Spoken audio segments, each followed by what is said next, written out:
Hi, everybody. Kevin Harned Ryan Hoke with you. We're glad you're jumping in with us here. We are beginning our Weather Now stream. This is an update on what's coming our way for tomorrow, Friday, March the 3rd. Is the date, and we'll be going through a lot of data. I see some folks rolling in. Shonda from Jeffersonville, Glenda's there from Bardstown.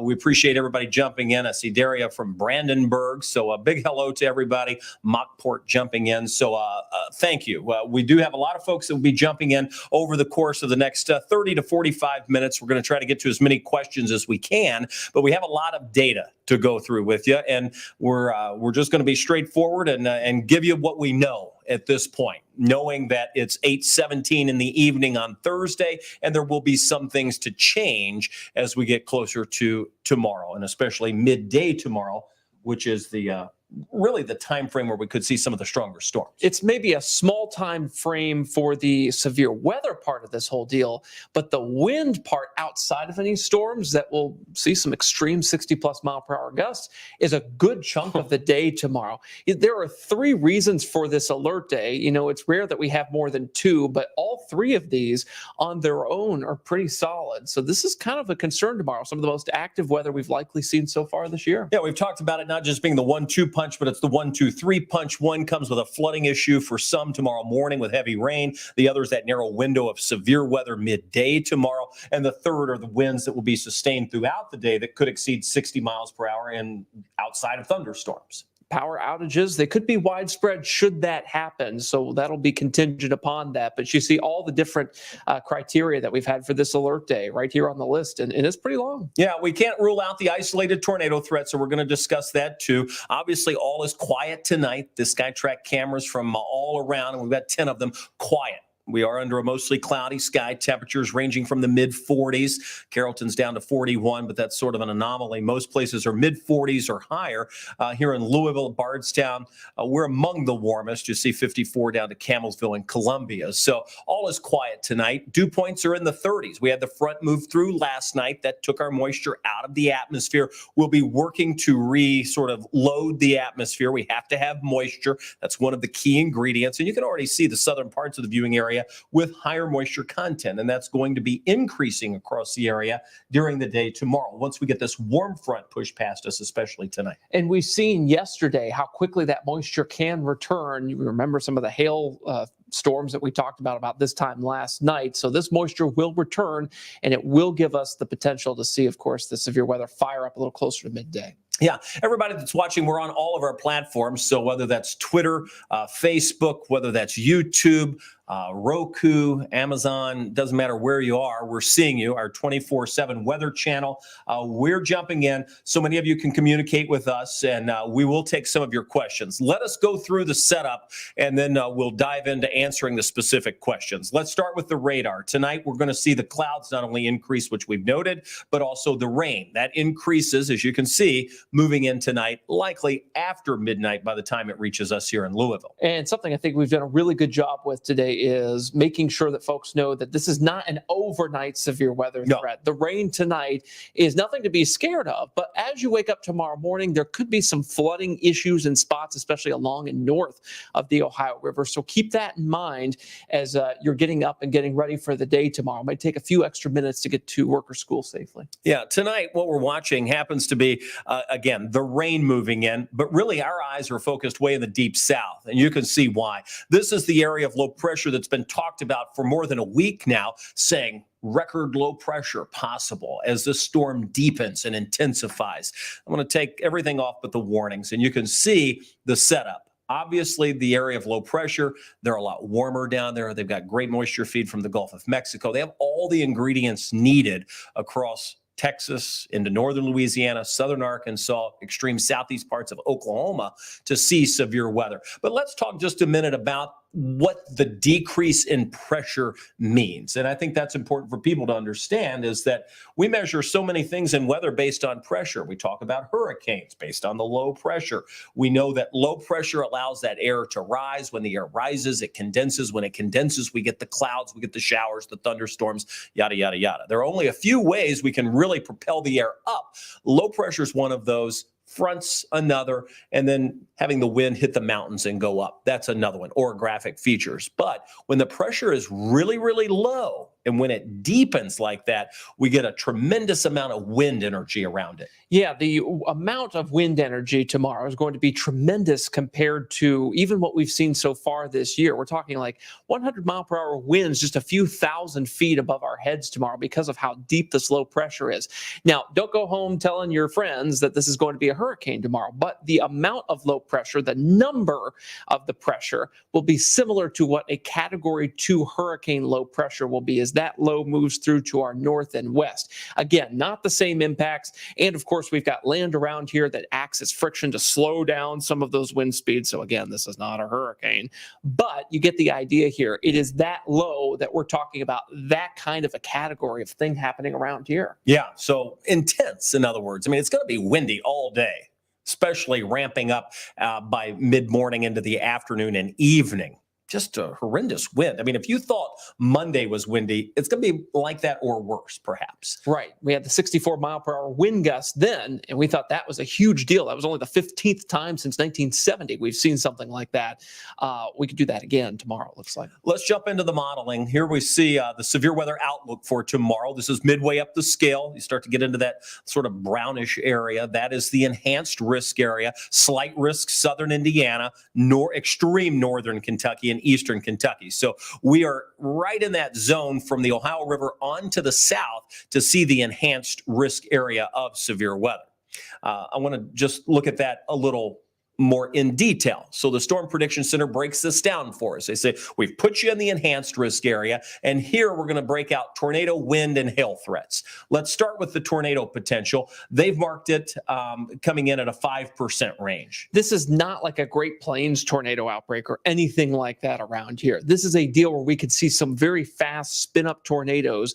I don't think they would be super long-lived given that wind setup, the shear profile tomorrow, but nonetheless, this is something to watch. We could pick up a few warnings from that. No question about that. And in addition, the areas farther to the south likely stand the greatest tornado quote unquote outbreak. That would be parts of Mississippi and Alabama, up into Tennessee. They're going to be the ones that bear the brunt of the most of the action.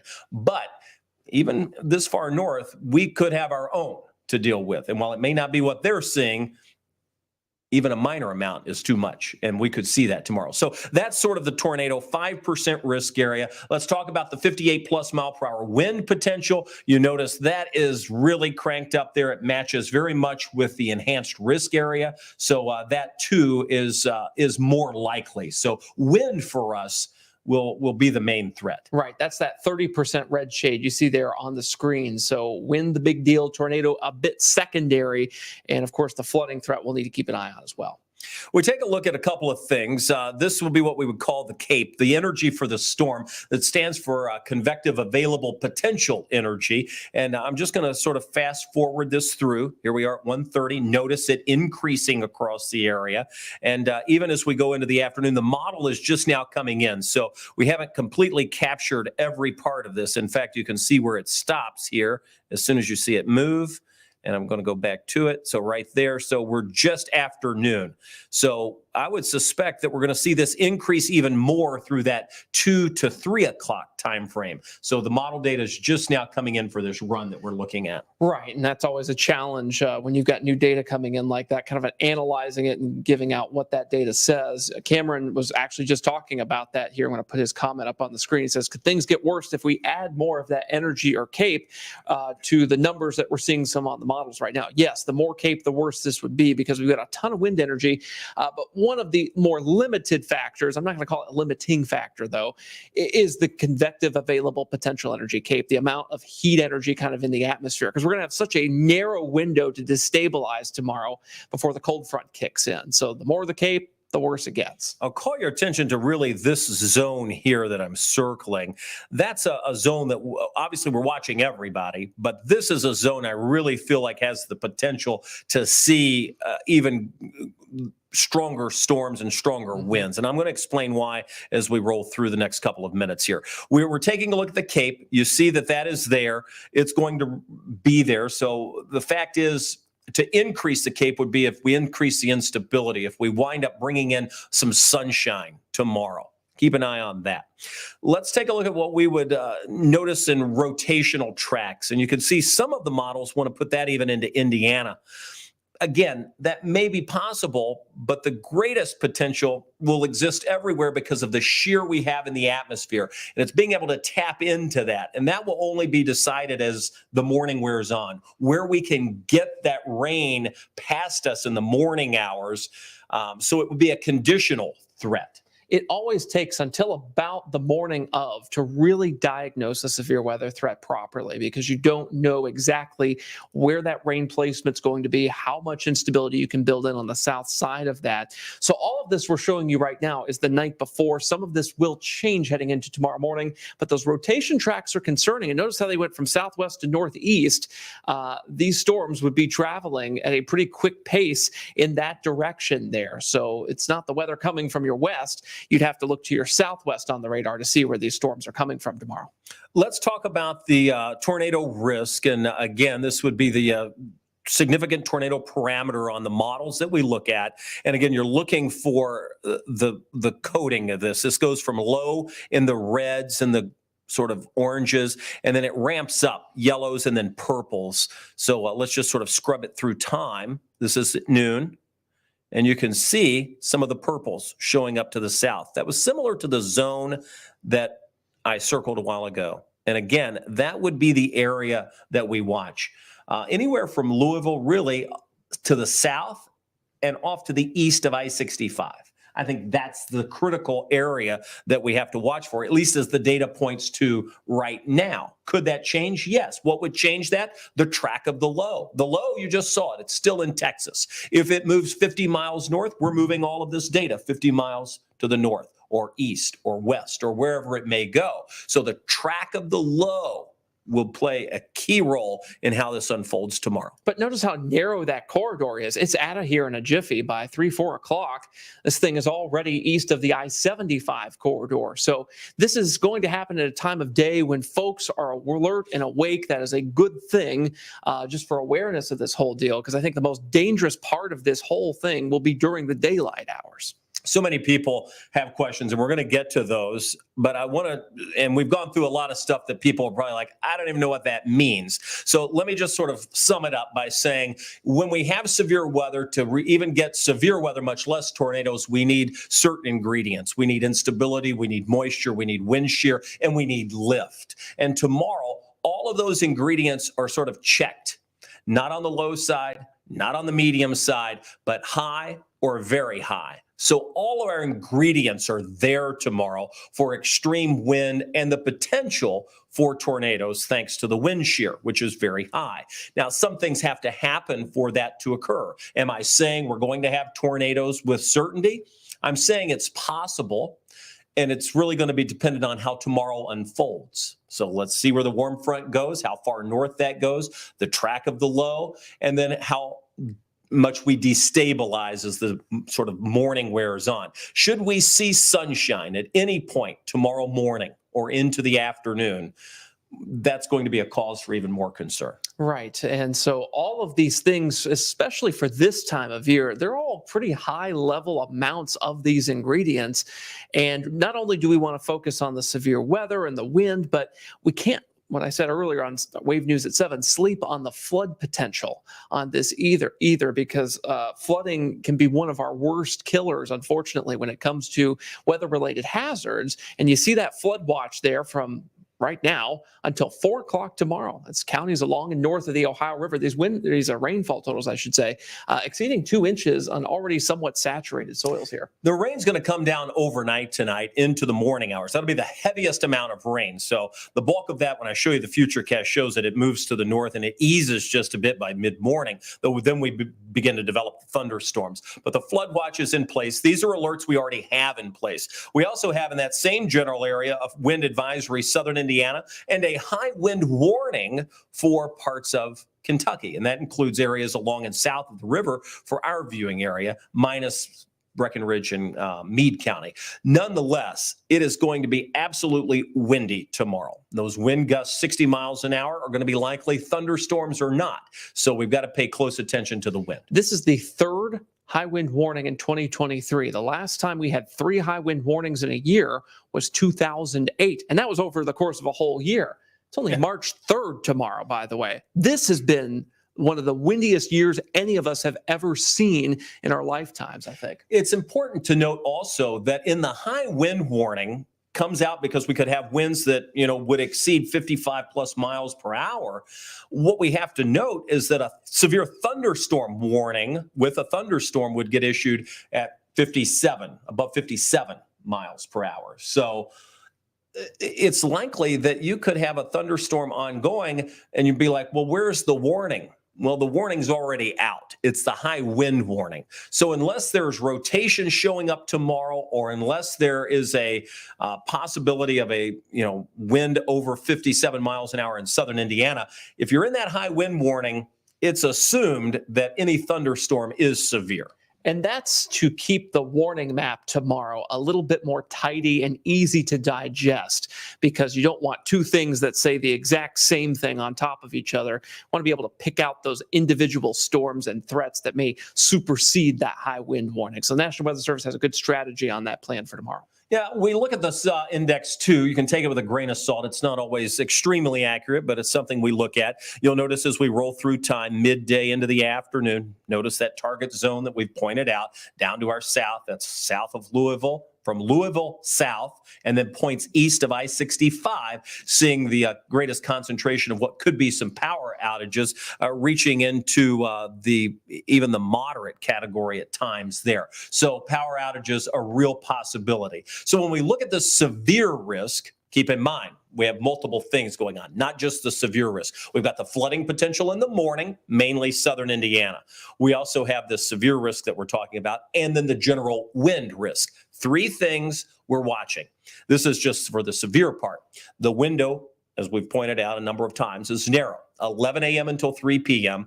It will be lines of storms. And as these storms push through, isolated hail, that's sort of on the low end, very strong winds, the threat of flash flooding, and the tornado potential all exist. Right. And the hail is kind of the lowest threat that we'll see tomorrow. So I know a lot of folks are maybe sensitive to that because of what happened this time last night. But that hail tomorrow won't be like last night. It's more the wind, the tornado, the flooding threat that we're all a little bit more concerned about here. Yeah, and the wind takes the highest bar there. And you can see that as we bring the rain in overnight, it's a wet morning commute, going to slow you down, going to create some flooding issues perhaps. That's not a guarantee, but it's possible. Best area for that, again, north of the river. You can see that we see a brief lull mid to late morning, 10, 11 o'clock. That's just enough to allow those storms to fire back up by early afternoon, noon, 1, 2, 3 o'clock. And that's the time frame where if they're going to be severe, that's when it's going to happen. That'll be followed by a reduction in rain chances, but an increase in wind. And we don't want to forget about the wind part of this, even though it's kind of third in the line of sequence tomorrow. Chronologically, it could be the most widespread thing we deal with, because I think all of us within the sound of our voices here have the potential to see at least 50 mile per hour gusts. And as you get closer to Kentucky, 60 plus miles per hour. That would be during that afternoon time frame, sort of immediately preceding and proceeding that line of storm. So just before and after highest wind gusts. And then we'll carry those wind gusts all the way into the evening hours. We could still see some 40 plus mile per hour gusts, even like 9 o'clock, tomorrow night. So this time tomorrow night, still howling outside. Yeah, it'll take a while to sort of get this whole area of low pressure out. As long as it's nearby, that's when we're seeing the strongest of the winds go by. That said, let us summarize it in timing. So here's how it works. Between 2 a.m., so we're just hours away from that, 2 a.m. to 11 a.m., we're going to see the heavy rainfall push through. Flash flooding problems are possible. The best area for that, along and north of the Ohio River. Between 11 a.m. and 3 p.m. is our window of opportunity for severe weather. That's when that severe weather threat would exist. The main threats within the severe category would be the extreme damaging wind threat and the isolated tornado threat.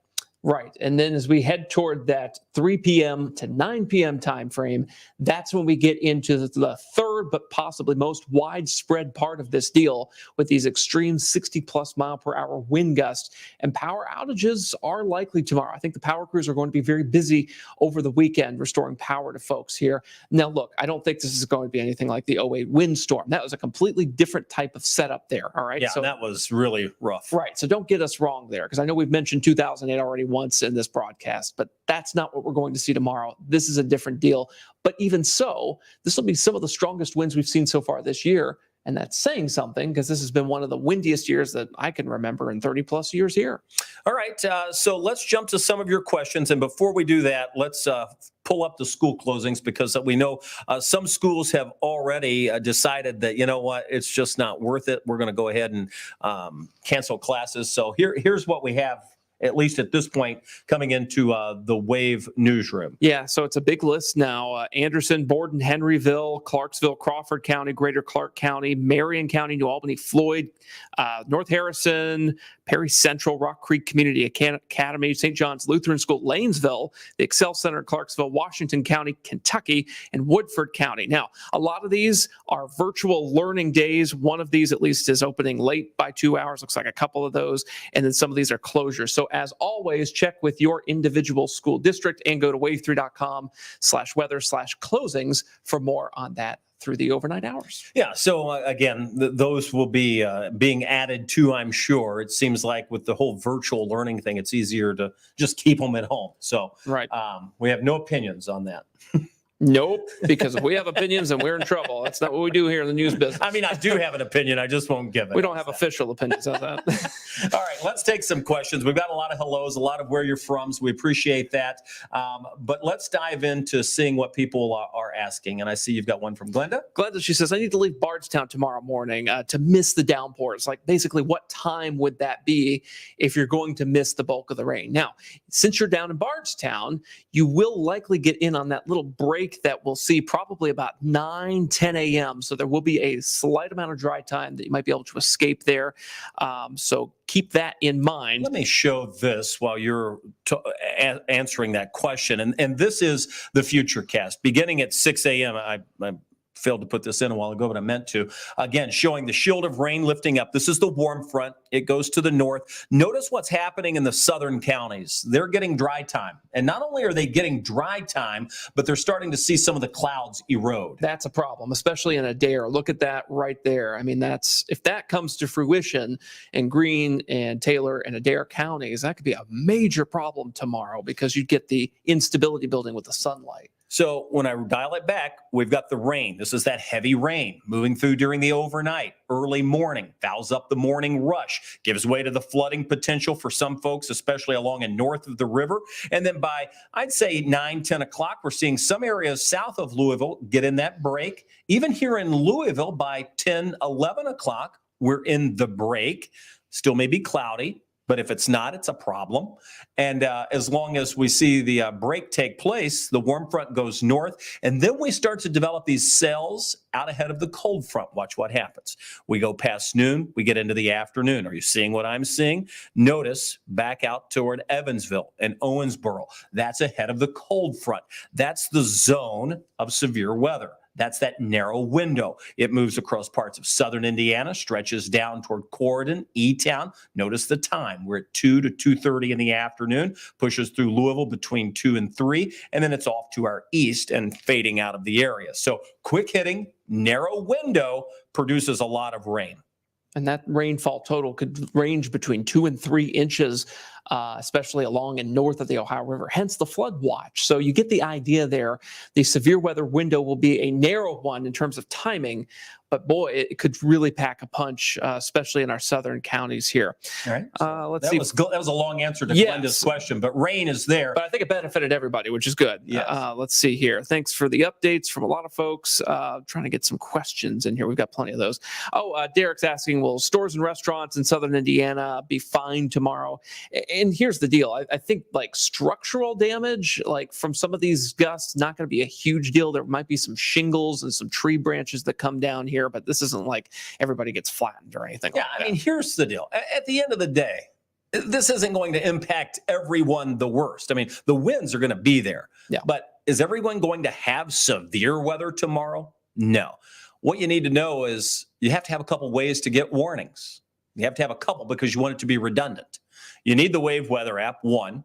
You need a NOAA weather radio, 2. If you have a television or an iPad or an iPhone or a cellular device or whatever where you can get our signal, we're going to be there. Let the alert go off. Say, hey, I need to pay attention. Let's tune in. Let's figure out what to do next. It's why it's important to have a plan. So when you have to put it into action, you don't have to think about it. Okay, Amanda is planning ahead, and this is great, by the way.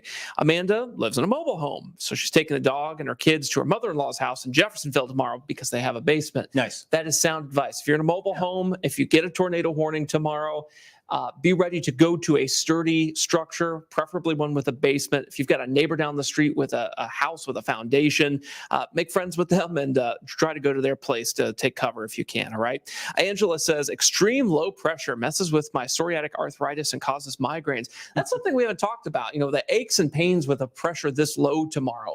A lot of folks are going to be complaining about that who may be susceptible to it. That's the key is how susceptible you are, the arthritis. You know, what happens when we have high pressure, low pressure, and really it's the change in pressure that's the problem, not so much the depth of it or how strong either one is. It's the transition to and from in our joints. Why people have aches and pains is because it allows when there is lower pressure expansion, when there's higher pressure constriction, because it's the weight of the air. Bingo. That's the whole pressure thing is the air has weight. It's the reason if you move your hand in front of your face, you can feel it. You're moving something. You're moving the air. The molecules have a weight.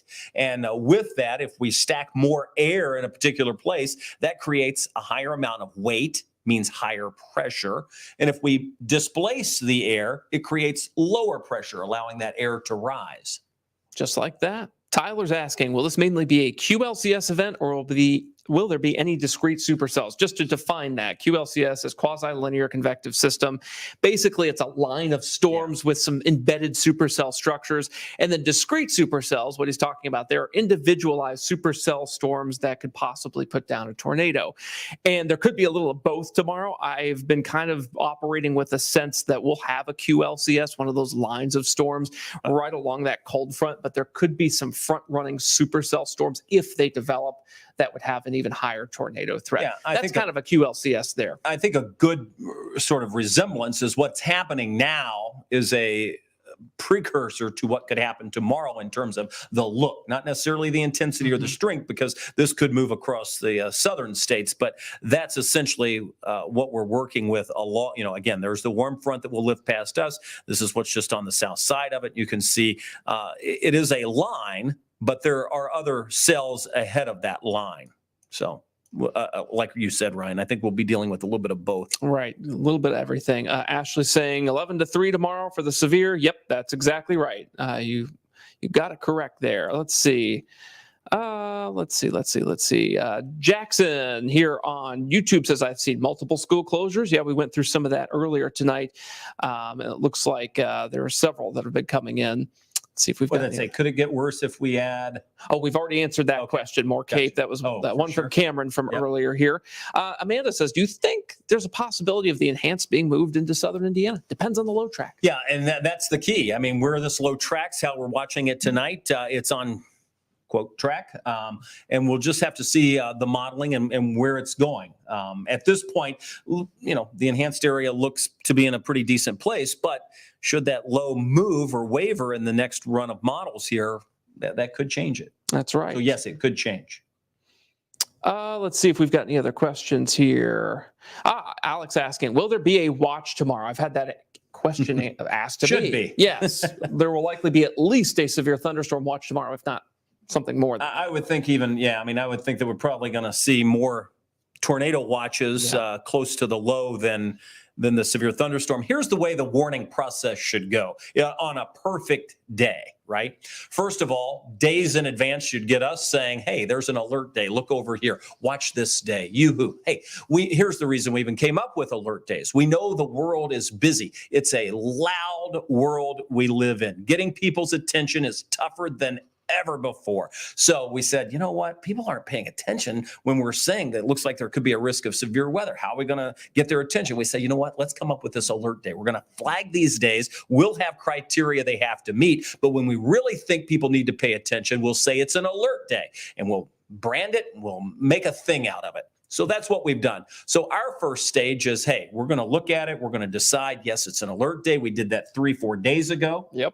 And we said, hey, Friday, an alert day. Over here, you pay attention. That's the first stage. Next would be the National Weather Service jumping in, the Storm Prediction Center jumping in with a wide outlook saying you're in a slight risk, an enhanced risk. All right, we saw that come out today.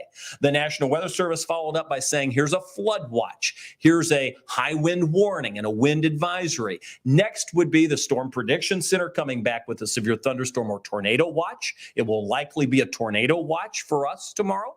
And then it would be followed by the National Weather Service issuing the warnings. Now, our part in that tomorrow is, hey, we don't have the authority to issue warnings. We can say, here's a day you need to pay attention to, quote, alert day. And we can also give you updates. So tomorrow, we're going to be on every half hour through the morning to just give updates. So obviously, sunrise is on. Tawana coming in at 1:30 this morning. She'll be here all morning giving updates on sunrise. Kathleen will be following the traffic. By about 9:15 tomorrow, Brian Good and Jessica Dobson will be sitting in these seats, providing an update just like we are. At 9 o'clock tomorrow morning, there will be an update on TV. At 9:30, another one. At 10, one more. And at 10:30, another. We're on with our midday show beginning at 11, and we'll be on straight into the afternoon if we need to be. So lots of updates tomorrow. That's our job next. We're going to be busy tomorrow to make sure that you are informed. Steven's got a question here. He's asking, the ground will be saturated with these high winds. Will trees come down? Yes. I think that's a very wise assumption to make at this point. Luckily, we don't have a lot of leaves on the trees, so the canopy is not as tight as it would be. True. So that's good. But the ground is wet, and we've seen in the last wind event, we had some trees come down, some power poles snapped because of it. So it could happen. That's worrisome there. Russell Springs near Lake Cumberland. Jeremy says, will the storms in my area be a squall line or broken supercells? Yep. You're kind of down south, so you're in what we believe right now is the maximum area within our counties or just outside here in Russell County for tornado potential. So you might see a little of both tomorrow. I would think that down there you'd start out with the supercell potential. Watch for that sunshine, 10:30, 11 in the morning. By 1, 2 o'clock in the afternoon, storms popping, moving through. Could be supercells followed by that linear advancement along the front. Yeah, a lot of folks chiming in with their individual school closures here. Anthony's got a good question here. Could the storm south into Tennessee possibly soak up all the energy and decrease our storm chance?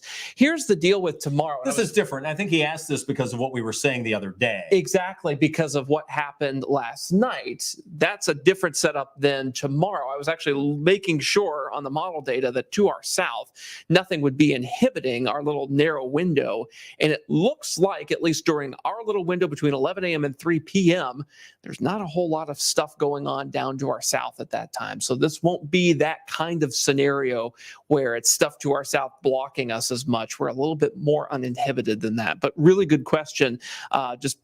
Shows you're paying attention to how we were going through things yesterday and how that setup was. And you can see some of that storm energy Kevin's pulling up there. With that. I was just scrubbing to see if the new model had come in yet. Not yet. Right. Let's see here. Let's see here. Okay. Liz is bringing up December 2021, so it's not going to be like that. This is such a different scenario than that. This is such a different scenario than 2012. It's so hard to compare this because we're on a different side of the low. The low has different characteristics. This is kind of a low-level jet situation where you've got screaming high, fast winds just a few thousand feet above our heads and more of a wind gust threat after the tornado threat here. So this is, you can't really compare them. I don't think it'll be as bad as December 21 out in Western Kentucky or 2012 in Southern Indiana. Hard to even do that. Let's see here if we've got any more. I'm not going to answer individual location questions because we've kind of given you that overall look at how things are, and we really won't be able to pinpoint the exactness of town by town so much until a little closer to tomorrow morning, unless you've got like a super specific weather question on that there. Let's see, the timing, 11 a.m. to 3 p.m. is our main severe weather window, but there's gusty winds all day tomorrow. Let's see, Cody Park says, could the upper level wind energy cause the storms to break down before becoming severe? And I think what Cody is asking about is the low-level jet so fast tomorrow that is it going to topple over these thunderstorm cells? It might be hard to do in a scenario like tomorrow. We're so close to the area of low pressure that it's just going up before it can tumble them over. So the idea tomorrow is most of these storms are going to be rotating ahead of the front as they get going, and even possibly along the front. So the energy combined with the shear would prohibit that from happening. And even so, if it did, even a low-topped supercell storm could do some serious business tomorrow. Right. So they don't have to be very tall for them to go severe. I see Tammy's question, and she's just asking, and I think a lot of people, I've seen it a couple of times in there. So in my area in Lebanon, is it supposed to get worse? I can't see it from here, Ryan. Yes. Wind or storms? Yeah.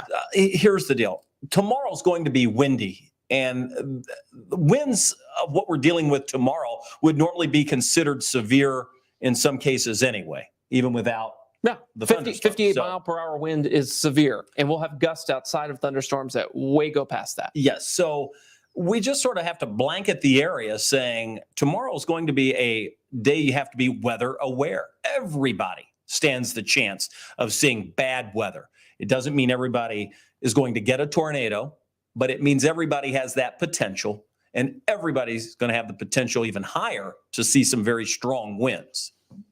We've got another question. Juanita, what about the buses? If they're going to be out in these storms, that's a concern. Yeah, we talked about that earlier, and I think that was probably played into some of the decision-making with some of these schools, not necessarily that they felt like their school was going to get hit by a tornado, because nobody knows that. But the fact is, with these winds on east-west bound roads, that poses a real problem. I mean, you get 60-plus mile-an-hour winds, that can take trucks on their sides. I mean, we saw it in the last event across West Kentucky and Southern Illinois. Buses, high-profile vehicles, which a bus would classify as. Again, I think that's what we're noting in some of the school closures, is probably playing it safe on that. Right. Cole's asking, will the NWS issue a high wind warning for Clark County, Indiana? Counties north of the river right now, not under that high wind warning. I think it's very possible. We'll see what happens tomorrow. If the low, again, all of this depends on where this low tracks, and we really are sort of at the mercy of its movement and some of the modeling coming in within the next couple of hours to really start to fine tune that. Obviously, as it gets closer by every hour, we start to have a better idea. Sean is asking somewhat of a similar question to what we discussed earlier. Would the rain keep this from being as bad? Well, the rain depends on the low position. So the low position determines where this big rain shield is going to be along this warm front right here. And if you're stuck in that all day, like they'll be up in Indianapolis, then, not a big deal up that way so much. But as you step southward into some of our counties, especially on the Kentucky side, you get out of that rain shield, and that's where the atmosphere can destabilize. That's why, especially at least on the data we're seeing right now, Southern Kentucky really sticks out like a sore thumb for tomorrow when it comes to severe weather risk. But that does not discount Southern Indiana as well. You folks could find yourselves in that zone too. Just depends on that low track. Very important. Yep. And again, Indianapolis, that's why they are in such a far lower threat of severe weather. They're going to see the rain most of the day, less wind, less severe weather threat there.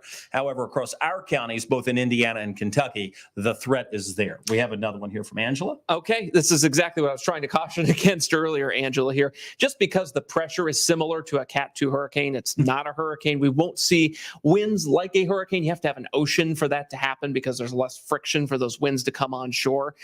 And there's not going to be a name associated, well, not an official name associated with this particular storm system, if you catch my drift here. But this is not, don't even call this a land cane or anything like that. This is just a very deep, low pressure system. And it's just a comparison just because, that's something we can scientifically do with pressures. That's the only thing that it will be like on that regard here. I'll scroll down to a few more of these questions here. Cameron's asking, so will the SPC do a moderate risk? Could they do a hatched area? It just depends on the environment tomorrow. Sure. I mean, everything's possible at this point, I think, on that end. Let's see. Is this a take the kids to church, basement, and wait it out situation? If you are in a mobile home tomorrow and you find yourself under a tornado warning, or if you're watching our coverage tomorrow and there's a tornado warning that hasn't reached you yet, but it looks like it's heading in your direction, yes, this would be a good idea to go find a community center, a church, a neighbor's house, even just like a Walmart or a Target, just go hang out there for a little bit, because a mobile home is an extremely dangerous place to be during a tornado, even during just high straight line winds. We've seen what can happen to mobile homes, all right? And it's just unfortunately the responsibility that folks who live in mobile homes have to bear with that kind of situation. Just planning ahead, like a lot of folks on here doing that. Hats off to you guys. Just making sure you're ready for tomorrow so that you know where to go if you get under a tornado warning. All right. Great stuff to do there. And you see the timing here, of course, on our screen for when you'll have to be concerned mostly about the severe weather here. All right. Let's jump back in. What else we got? I'm scrolling through some of these right now, trying to find a good one here. Let's see here if we've got any other good questions. Let's see. High winds and trees coming down. We've covered that already. Let's see. This is a good question just because, we've got truckers too. Yep. Who are around. Betty here is driving a tractor, pulling 2 trailers from Louisville to Nashville at 3 a.m., turning around at about 8 to come back to Louisville. Yeah, good time. Yeah, it's not bad because I think you'll miss a good chunk of the wind. Look, you'll just be driving through just some rain overnight, and then on your return trip from Nashville back to Louisville, you'll start to pick up some of those winds. So just, 2 hands on the wheel, that kind of situation there. Yeah, and north-south is going to be a lot easier than east-west. Yes, tomorrow. That's going to be a problem because most of these winds will be screaming out of the south. All right. So I-64 worse than I-65 on that. Let's see here. Lauren's asking, is tornado threat mainly south or is southern Indiana in danger of a tornado as well? We have a blanket tornado threat in our area tomorrow, but if you had to ask us which area would have it more, it would be southern Kentucky as opposed to southern Indiana. But again, check in with Tawana in the morning. That can change overnight. This low pressure track has to be kind of nailed down before we say that with certainty at this point. You can see where that enhanced risk of severe weather is central and southern Kentucky here. Let's see what else we've got going on here. Just about through all these comments, which is good. Just one more, blanket statement here. Nothing severe tonight. It's going to be tomorrow when we watch for that. All right. Just so that folks who may have just been joining us now get the idea on that. Let's see. What Lots else? of questions about the specific towns. Too early to try to pinpoint that today. Again, that's why the warnings come out tomorrow. Otherwise, we'd be issuing warnings tonight if we could tell that far in advance. Right. And a lot of repeat questions because folks probably thought that they didn't get their question in because, it took a while for us to get to these. So apologies for that. But here we go with. I did see a question about, is this a flooding issue? There we go. More of a flooding from Nick on YouTube. Yeah. And Nick, the answer to your question is it is more of a flooding. If I were in parts of Indiana, I'd say this is more of a flooding event. If I were in areas to our south and east, I'd say this is more of a tornado threat. And if I were here in Louisville, I'd say we've got a little bit of everything to be concerned with. So it really depends where you are in the viewing area. Southern Indiana, you're going to get a lot of rain tomorrow morning, and that could cause a flooding threat. Doesn't mean you don't have a severe threat because you have that too. But the flooding is early on in the day tomorrow. And by the way, asking your question in all caps won't get it answered if you put it there repeatedly.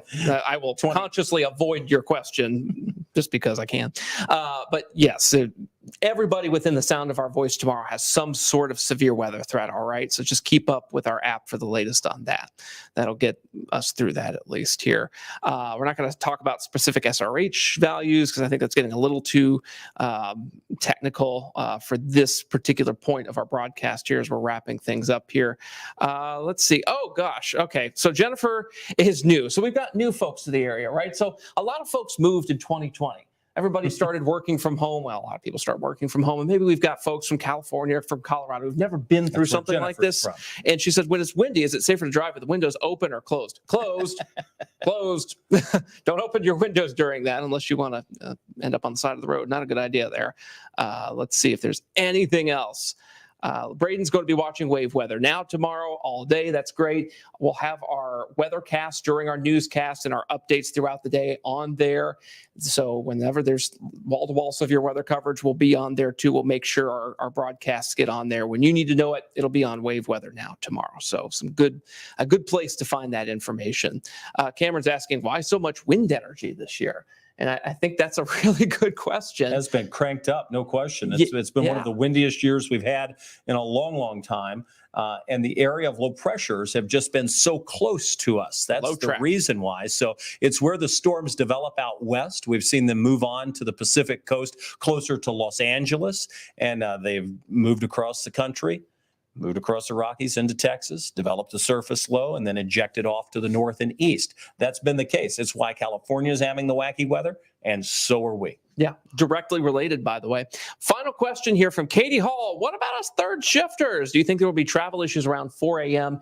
It's just rain at that point, both 4 a.m. tonight and 4 a.m. tomorrow night into early Saturday if you're working a weekend third shift there. So really, it's the overnight periods that are the best, if you will, and the daytime period tomorrow that will have the trouble. So that's our final question for the evening here, and we really appreciate all you folks for chiming in on our Facebook, YouTube, and Twitter live streams. Yeah, thank you so much. For folks that may be watching on the 24/7 Weather Channel, you may have not seen the comments, but we read them all and we answered them. We appreciate everybody's, this is all, again, when we get into situations like this, we're all here. So tomorrow, we're all going to be here. Jessica's already assigned to the storm tracker. Ryan is assigned to making sure all of our digital platforms are updated. Brian and I will be on TV. So we have a plan, and if it's safe and when it's safe, we appreciate you being a part of it. So if you have weather photos, you could submit those. That's easy to do in our app. What that does, it gets the sort of pictures right into our system, A, and B, it gives us permission to use them. So we appreciate that.